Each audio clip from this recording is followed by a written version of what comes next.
Hello à tous et bienvenue dans cette nouvelle vidéo qui sera ma palle du Pumpkin Autumn Challenge.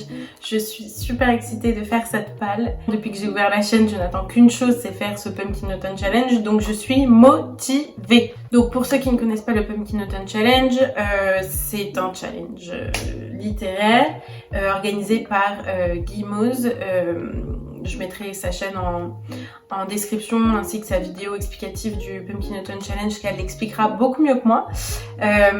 Donc voilà, c'est un challenge qui est organisé tous les ans par elle et qui consiste à célébrer l'automne sous différentes facettes. Un challenge qui se passe du 1er septembre au 30 novembre je crois. Voilà, si vous voulez vraiment toutes les informations sur le Pumpkin Autumn Challenge, je vous invite vraiment à aller regarder sa vidéo et à cliquer sur le lien en description. Du coup, cette palle pour mon Pumpkin Autumn Challenge sera à 90% constituée de livres. J'ai décidé de faire globalement du livre et quand j'avais pas trop d'idées au niveau des livres par rapport aux sous-catégories, je mettais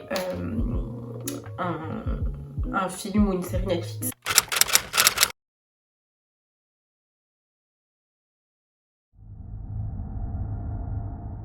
La première sous-catégorie, c'est Gargare à la main de gloire. Donc il faut lire un livre avec les mots-clés voleur, thriller, policier, superstition, épouvante ou horreur. Et j'ai sélectionné 2 livres dans cette sous-catégorie. Six of Crows, c'est une lecture que je fais en audio en ce moment. Donc c'est un petit peu triché parce que je l'ai déjà commencé mais je ne suis qu'au début. La seconde lecture, c'est un des derniers achats de livres que j'ai fait. Et c'est Casanova et la femme sans visage, une enquête du commissaire aux morts étranges. Donc c'est le premier tome d'une série d'enquêtes. Donc on va suivre les mêmes enquêteurs à travers plusieurs histoires, plusieurs enquêtes. Et là c'est la première. En fait, il y a quelques années, j'avais lu un des romans de cette série et j'avais pas compris que c'était une série. Donc il y a 2-3 trucs que j'avais pas trop capté, surtout dans la relation avec les personnages. Et ça m'a pas empêché de comprendre l'enquête, mais la relation entre l'enquêteur et son collègue, etc. J'avais rien compris. L'enquête au commissaire aux morts étranges, en plus, je trouvais que ça collait vraiment avec l'univers du Pumpkin Autumn Challenge. Donc, je pense que c'est idéal pour cette sous-catégorie. Deuxième sous-catégorie, Double Double Toil and Trouble. Donc, il faut lire un livre en rapport avec sorcière, pièce de théâtre, prophétie et tragédie. J'ai creusé dans ma palle, je n'ai pas trouvé. Donc, problème solution, j'ai décidé de finir la saison, que j'avais commencé d'ailleurs, la saison 5 je crois de Les aventures de Sabrina sur Netflix. J'avais regardé les 3-4 premiers épisodes et je n'avais jamais terminé. La série incarne l'automne, Halloween, etc. Donc je pense que ça sera parfait pour cette sous-catégorie aussi. Et ça me permet aussi d'avancer dans les séries parce que je suis quelqu'un qui peut mettre des mois à regarder une série. J'ai du mal à me concentrer sur des épisodes de 40 minutes ou alors il faut que je fasse quelque chose en même temps. Donc parfois j'ai des séries qui traînent et là il est vraiment temps que je les termine. Troisième sous-catégorie, le folklore de Chip 'n Dale.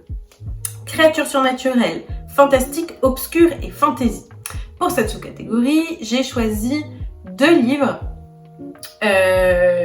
Donc dans un premier temps, Vita Nostra de Marina et Sergei Diatchenko. Je ne présente plus ce roman, vous devez en avoir marre. Je crois que j'en parle à une vidéo sur 2. Donc je vous mettrai en description les book hauls, les différentes vidéos où j'en parle, parce que je vais pas refaire encore le résumé. Mais en tout cas, ce que je peux vous dire, c'est que selon moi, ça colle parfaitement avec ce côté obscur parce que Vita Nostra est un petit peu considérée comme la version dark d'Harry Potter. Enfin, quand j'en entends parler, c'est ce que je comprends. Et voilà, donc je trouvais que ça allait bien avec ce côté obscur. Et après, pour tout ce qui est fantasy, j'ai choisi un roman qui est une suite de série. La première partie du tome 3 des Archives de Rochard, donc Justicière. Catastrophe. C'est-à-dire que j'ai fait un vlog lecture en mai, je crois, avril-mai. Et j'avais dit ouais, je laisserai pas trop de temps passer entre la fin de ce tome 2 et le début du tome 3 parce que sinon je vais oublier, bla bla bla. Résultat, on est bientôt en septembre.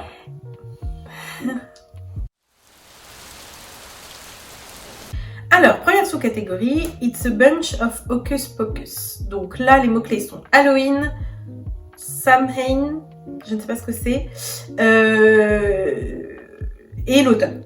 Donc, j'avoue que je n'avais pas du tout d'idée. J'ai pas de lecture en rapport vraiment avec Halloween, donc je suis allée un petit peu chercher loin. Guimauze a dit qu'on pouvait vraiment filouter et vraiment choisir des livres en fonction de liens un peu tirés par les cheveux. Donc je me suis dit, ok, Halloween pour toi c'est quoi? Pour moi, Halloween, etc., les choses qui font peur, les histoires qui font peur, etc., pour moi c'est Stephen King. Et j'ai justement Shining dans ma pile à lire depuis quelques mois et ça fait longtemps que j'ai pas lu un Stephen King, donc je me suis dit pourquoi pas l'inclure dans mon Pumpkin Autumn Challenge, parce que pour moi il n'y a pas de pal du Pumpkin Autumn Challenge sans un Stephen. Sous-catégorie suivante, avec un mot que je n'arriverai pas à prononcer, donc je vous le mets par là. Il faut lire dans cette sous-catégorie un livre en rapport avec un parcours initiatique ou de la jeunesse, famille ou nourriture. J'ai pris le mot-clé jeunesse et j'y ai mis Licabog de J.K. Rowling. Donc je l'ai en version originale et voilà, pour moi j'ai pas beaucoup de livres jeunesse dans ma palle, c'est pas du tout le genre de livre que je lis, mais vu que c'est en VO, je vais me mettre un petit peu à la lecture en anglais, donc j'avais pris un livre jeunesse pour pas que ce soit trop compliqué à comprendre. Et voilà, Licabog a toute sa place, je pense, dans le Pumpkin Autumn Challenge. Il suffit de se souvenir de rallumer la lumière. Alors, du coup, ça fait un super lien entre Licabog et cette troisième sous-catégorie parce que c'est une phrase de Dumbledore dans Harry Potter. Ah, les mots-clés sont feel good, santé mentale et émotion. Et là, j'avais pas de livre, alors pas du tout. Donc, comme pour l'autre sous-catégorie dans le premier menu, j'ai choisi une série Netflix. Alors, feel good, en tout cas qui moi me donne un sentiment de feel good, on va dire. Donc c'est peut-être pas feel good pour tout le monde, mais moi j'aime bien, c'est un petit peu mon rayon de soleil cette série. Et la dernière saison est sortie il y a pas longtemps et je ne l'ai toujours pas regardée. Et je parle de Atypical, la saison 3 je crois, 3 ou 4. Donc c'est vraiment une série que j'adore, c'est vraiment une bouffée d'air frais quand je la regarde et je me suis dit que voilà, ça irait bien dans ce côté feel good. Quatrième sous-catégorie, j'ai un dragon et je n'hésiterai pas à faire feu. Humour, illustré, anthropomorphisme, animaux. Alors là, je n'en ai pas j'ai pas forcément de livre qui répond à cette catégorie, donc je me suis dit pourquoi pas acheter un livre. Mon objectif c'est vraiment de taper dans ma palle pour l'écouler parce que c'est une catastrophe. Mais bon, acheter un ou deux livres, c'est pas, je peux quand même faire, je m'autorise entre guillemets à faire ça. Et là, je me suis dit humour illustré, bon. J'ai pas forcément d'idées dans les graphiques parce que c'est pas ce que je lis le plus, mais je me suis dit pourquoi pas me mettre à Terry Pratchett. Donc ça fait plusieurs vidéos de l'olifant ou les mots de l'imaginaire où elle parle de Terry Pratchett et qu'elle commence elle à lire ces romans-là. Et je me suis dit pourquoi pas essayer, surtout que je suis assez par exemple tout ce qui est Donjon de Halbuck et tout, j'adore, enfin ça fait une partie de mon adolescence, donc je suis assez ouverte à ce genre de trucs et je sais que c'est quand même pas mal connu, donc pourquoi pas m'y mettre. Je sais que c'est un peu technique, je crois il y a différents cycles et qu'il faut suivre un certain ordre ou pas forcément un certain ordre. Bon, faudra que je me pose 2 minutes pour regarder est-ce que je prends vraiment le tome 1, enfin le côté chronologique, ou est-ce que je prends juste un cycle et je lis le premier roman, je ne sais pas trop. Si vous avez déjà lu du Terry Pratchett, n'hésitez pas à me faire vos recommandations sur avec lequel je peux ou je dois commencer, enfin bref, n'hésitez vraiment pas à me faire vos suggestions parce que je sais pas du tout dans quoi me lancer de ce côté-là. Troisième menu, automne enchanteur. Alors la première sous-catégorie, j'avais pas tout écrit parce que la phrase était longue. Il faut lire un livre en rapport avec les mots-clés petit peuple, féerie, nature ou nature writing. Je me suis dit petit peuple. Moi de la fantasy, je crois que y avait à peu près cette sous-catégorie là, et j'avais mis le Seigneur des Anneaux en rapport avec les hobbits, etc., etc. Très facile. Nom d'une dune. Il faut lire un livre en rapport avec l'écologie ou un roman d'anticipation, de SF ou de post-apocalyptique. Alors là, j'ai 3 romans qui rentrent dans cette sous-catégorie. C'est très inégal, hein. Soit j'ai rien qui rentre, soit j'en ai 3 qui rentrent. Le premier roman, c'est un des derniers achats aussi que j'ai effectué. Je parle de Silo de Hugh Howey. C'est un roman que je veux lire, mais depuis longtemps. Et j'ai finalement... en fait, je me le refusais un peu parce que j'avais plein de choses à lire. Mais bon, là, je l'ai acheté. Oupsie. Donc, Silo, c'est du post-apocalyptique. On suit un groupe d'hommes et de femmes qui se sont... terrés entre guillemets dans un silo souterrain. En gros, le monde extérieur est devenu hostile et ils peuvent plus vivre, donc ils sont obligés de vivre enterrés entre guillemets dans un silo. Et voilà, on va vivre un petit peu tout ça. Il y en a qui aspirent vraiment, ils sont assez optimistes, ils veulent sortir, trouver un moyen de sortir de ce silo, etc. Donc c'est du post-apocalyptique par excellence. C'est une trilogie, je crois, et c'est le premier tome, un gros bébé quand même. Ensuite, j'ai le tome 3 du cycle des robots, donc j'ai lu le tome 2 cet été, et normalement, le tome 3, on va attaquer un format roman et plus un recueil de nouvelles, donc j'ai hyper hâte de le commencer parce que le format nouvelle m'a pas trop plu, donc j'ai vraiment hâte de tester le format roman pour voir si je continue cette saga. Et le troisième roman que j'ai choisi pour cette sous-catégorie, c'est un roman de SF, Ubik de Philippe K. Dick, donc un roman de SF, un classique de la SF, qui est peut-être normalement ma prochaine lecture. Donc là on est, je sais plus, on est fin août, donc ça correspondra au début du Pumpkin Autumn Challenge.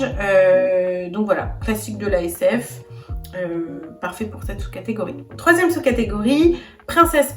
Les mots-clés sont inclusivité, LGBTQIA+, voilà, je crois que j'ai tout dit, féminisme. Donc là, j'ai pris un roman, une antiquité dans ma palle, c'est une catastrophe. C'est Le pouvoir de Naomi Alderman, je crois. C'est un roman où les rapports hommes-femmes sont un petit peu inversés et où les femmes ont un certain pouvoir sur les hommes. Je crois qu'elles ont le pouvoir de les... pas des électrocuter, mais je sais plus, enfin bon bref. Elles ont en gros un moyen de pression, un pouvoir sur eux et on va suivre, voilà, est-ce que les femmes vont... dominer les hommes, même sociétalement, politiquement, etc. Enfin, je crois que c'est en rapport avec ça. Donc, on parle un peu de féminisme, on va dire. Je veux dire, c'est pas, faut pas se dire que le féminisme, c'est le fait que, ouais, c'est trop bien, une société où les femmes, elles peuvent blesser les hommes, c'est pas ça, mais bref, en tout cas, il est question de femmes. On attaque le dernier menu, automne des mystères, et avec la première sous-catégorie, on a le destin perdu, avec les mots-clés temps, horloge, énigme, puzzle, historique et steampunk. Très simple, j'ai puzzle de Franck Tillier dans ma pile à lire, donc je l'ai mis dans ma palle du Pumpkin Autumn Challenge. Tout simplement. Deuxième sous-catégorie, les ruines de l'Atlantide. Les mots-clés sont conte moral, philosophie, récit métaphorique, mythe et légende. Là, j'ai choisi un recueil de nouvelles que j'ai déjà commencé mais que je lis de temps en temps, et c'est Dagon de Lovecraft, où il est beaucoup question, voilà, de mythes, de légendes, de tout l'univers que Lovecraft a créé. Donc voilà, c'est Dagon, un recueil de nouvelles. Je pense, je lirai peut-être pas toutes les nouvelles, mais comme j'avais fait un challenge en avril et j'avais lu quelques nouvelles pour ce challenge, donc là je vais faire pareil. Troisième sous-catégorie, en avant Yvette Tempête, mots-clés aventure, archéologie, artefacts et voyage. Je pense pas que le livre que j'ai choisi est totalement en lien avec les mots-clés, mais je sais pas, j'ai quand même l'impression que ce livre a la même vibe que les mots-clés que je viens de citer. Donc j'ai choisi Manèche, donc le premier tome du Sentier des As. Non, oui c'est ça. Oh, je sais plus. Bon bref, Manèche de Stéphane Plateau, tout simplement. Et dernière sous-catégorie du dernier menu, cabinet de curiosité. Les mots-clés sont art, science, musée, singularité et étrangeté. Alors là, j'avoue, je ne sais absolument pas quoi mettre là-dedans. Donc, comme les autres catégories, j'ai essayé de trouver quelque chose sur Netflix. Il y a tout ce qui est étrangeté, etc. Je me suis dit, pourquoi pas regarder un film de Miyazaki. Alors, faut savoir que j'ai une histoire avec les films de Miyazaki, c'est compliqué. J'ai été traumatisée par Le Voyage de Chihiro. J'ai essayé de regarder Princesse Mononoke, je crois. Pas mieux non plus, mais voilà, j'essaye de persévérer. Et voilà, pour moi, c'est des films qui sont extrêmement dérangeants, qui me font presque peur. Donc pour le Pumpkin Autumn Challenge, je pense que c'est plutôt bien. Mais pour moi, c'est très étrange. Mais c'est voulu, je pense, mais c'est étrange dans le mauvais sens du terme pour moi parce que ça me met extrêmement mal à l'aise. Je ne sais même pas pourquoi. Et voilà, j'en ai terminé avec ma palme du Pumpkin Autumn Challenge. Alors, on n'a pas parlé d'objectifs. Donc, souvent les challenges sont donnés avec des objectifs. Là, il y a 2 options, je crois, pour valider le challenge. Je ne me souviens plus de la première. Mais bref, la deuxième option, il y a 3 titres qu'on peut débloquer, entre guillemets. Et à chaque fois, ça correspond à un nombre de sous-catégories validées par menu. Et moi, j'ai décidé d'essayer d'atteindre l'objectif.